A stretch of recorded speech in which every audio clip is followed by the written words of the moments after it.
Abraham Lincoln, writing about how inspiring Niagara Falls was in 1848, has inadvertently revealed a presidential secret that must have been on the cusp of popularisation during his reign. He wrote that the eyes of that species of extinct giants whose bones fill the mounds of America have gazed on Niagara as ours do now. But to date, we probably have about 1,400 or 1,500 accounts in going. From Catalina Island, California to Martha's Vineyard, double rows of teeth, 7 foot and taller skeletons reported. Until about 10 years ago, there were 4 very large skulls on display inside the museum.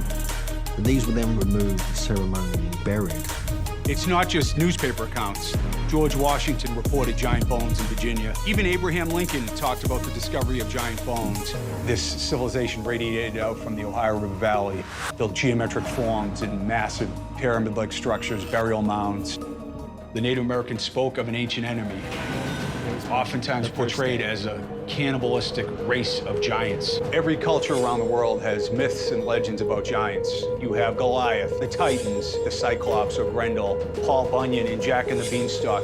It's in the collective imagination of humanity for some reason.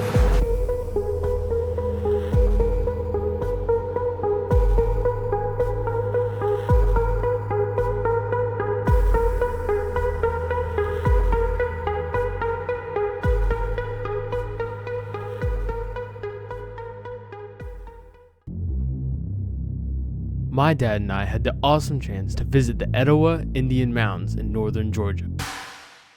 Throughout the history of this country, there has been many stories from the Native Americans of red-haired cannibalistic giants who they killed and buried in large mounds across the nation. We quickly checked in, but weirdly enough, unlike state parks, you were required to be back inside before 4:30. As we walked over the bridge to enter the area, we saw the huge mounds just looming. The first big one is like 60 feet tall. The other two are around like 40 feet. They were huge structures. They completely blew our minds. We chose to go to the biggest, most prominent one first. I guess this is like their thoughts.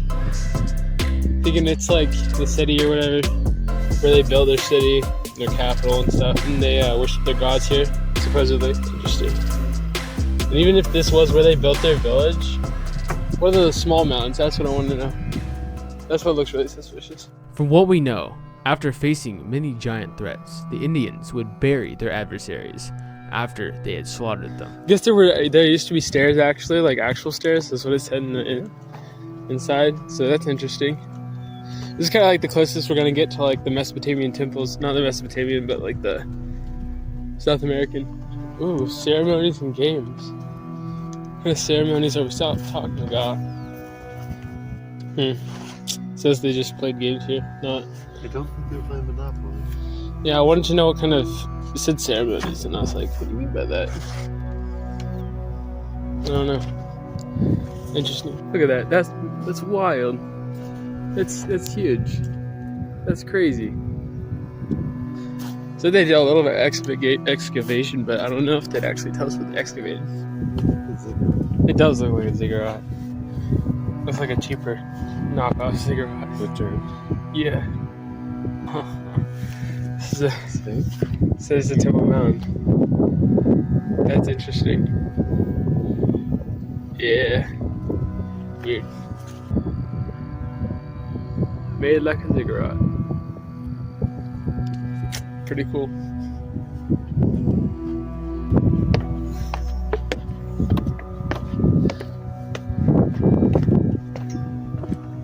Ooh, look at that.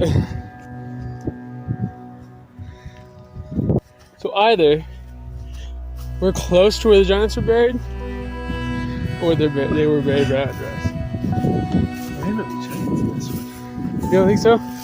If there's this is more like a ziggurat. Yeah. I mean, where are you connected? Giants lived here.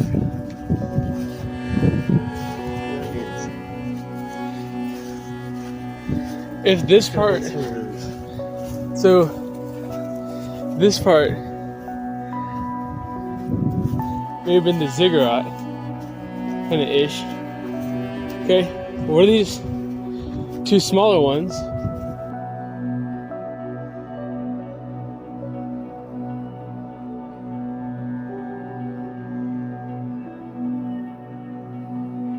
Okay, if this is just the ziggurat part, which is obviously Tower of Babel kind of stuff. What are those two? And then there's like 3 other smaller ones. They're definitely candidates.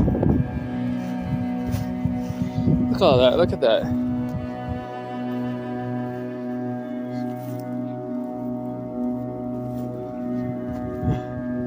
Dad, that's isn't that so sick though? Like throw up sick and cool sick at the same It's not that throw up sick, we're just 60 feet high. It's not that bad. So, this is where the temple would be. Is this where we would sacrifice the sun? Yeah, most likely. Yeah, that's Okay. where they kind of sacrificed their... Well, son, here we are. No, please! So, right. That's interesting. Right between that little dip in the hill, right up there, Really convenient. right there, is where it said the sun would rise exactly right there, which is really interesting because I think if you're in the middle, that would line up. So that's super interesting. And so I guess they would have meetings at the sunrise here. It's just really interesting how it like totally matches up just right there. And then that's where the sun rises. I mean, they definitely built the stuff in that kind of just... Not that this is anything like supernatural or anything, but it's just weird that they built their thing right where the sun would rise, the mountains. We moved on to the next mound from here. Right there. That's kind of wild. So where do you think they buried the giants? Maybe these two right here. These two right here, definitely, for sure. I think a ziggurat is more suspicious than burying giants in that one spot. But they have ziggurats and Right, have ziggurats and then giants, and the ziggurat is kind of lined up with the sunrise over those hills. It's like the perfect height to see that too. You can't even see that from here. You can't even see that from here. The hills. It's like a perfect height for it too. So they think, or maybe there was a building on top of it. You know what? So they said that there's a building on top of this thing. This is 42 feet in diameter. Okay. So they thought that the elite people were here.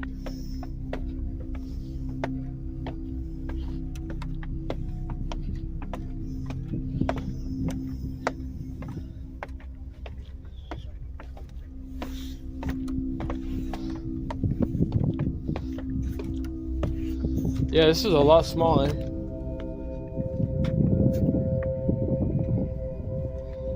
So supposedly there was a structure here in the middle, right in the middle. It didn't have anything in the middle of the structure though. Oh, a nice view of a lake. And number 3, which happened to be the most interesting. Oh, oh, ceremonial mortuary. I see. Okay. 7 stages. 19 feet. Oh, wait.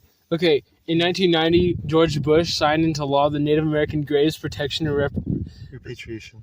This act mandated major changes to the treatment and disposition of Native American human remains and certain kinds of artifacts.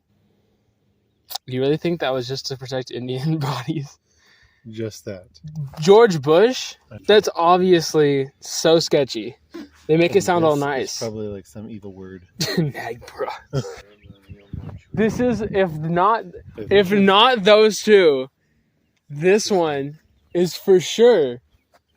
It's literally a ceremonial mortuary, and George Bush passing a law like that, especially being a Bush, doubly, that's extremely sus. You really think he was looking out for the Indians? He was like, oh, let me protect these Indians' burial grounds. Nah. They were like, no, we don't want you to dig up anything. This is the smallest one, but for sure there's giants buried here. It's an actual mortuary mound.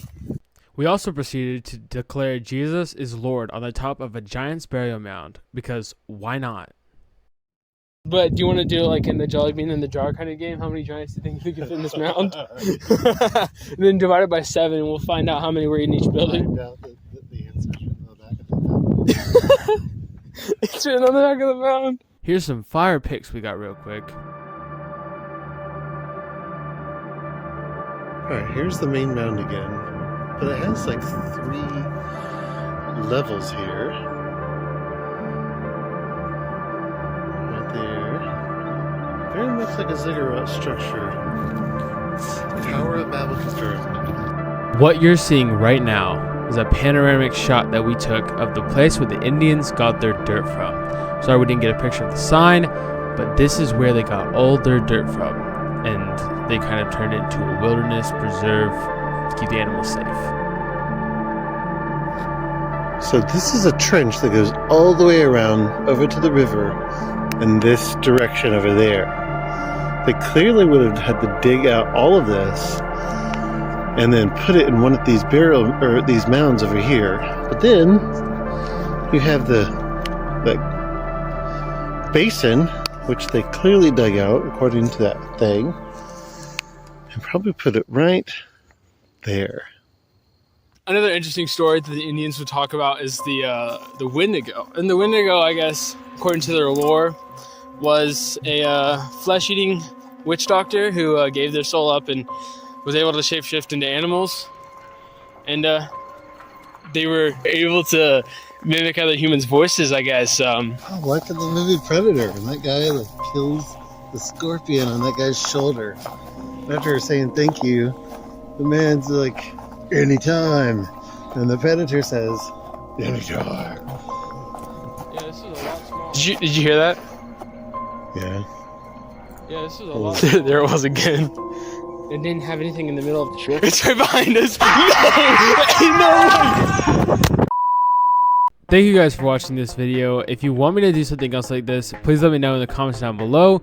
And before I leave this off, I'm going to put one more thing in here.